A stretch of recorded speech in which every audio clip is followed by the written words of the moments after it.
man would always pick his nose before eating, to the point where he could easily kill his father just by gesturing with his fingers. But when he turned his sights on his 16-year-old son, instead of being split in half, the son had the strength to throw a punch at him. However, for this son who had no magic at all, the man didn't even bother to take his life. But what he never expected was that this son, whom he considered a waste, was actually the target he'd been hunting. Pax had lived with his grandfather in isolation in the mountains since he was a child, practicing hunting every day. But that day, an unexpected guest arrived in the mountains. Pax, seeing a stranger for the first time, was particularly excited, immediately inviting the man to eat at his home. But the man said he was there to find Pax's grandfather. Upon hearing he was a friend of his grandpa, Pax didn't hesitate, casually pointing out the direction to his grandpa, completely unaware of the killing intent emanating from the man. It wasn't until after the man left that Pax suddenly felt something was off, but soon his attention was drawn to the man's luxurious yacht, while on the other side, his grandfather was still preparing for Pax's 16th birthday feast.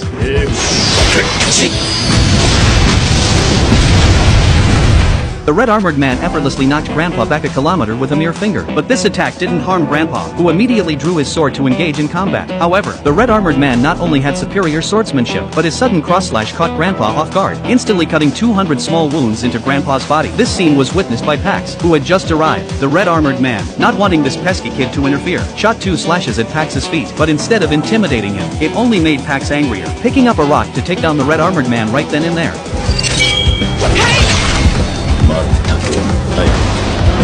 To buy time for Pax to escape, Grandpa chose to sacrifice his life to hold back the opponent, but in the face of absolute power, it was all in vain.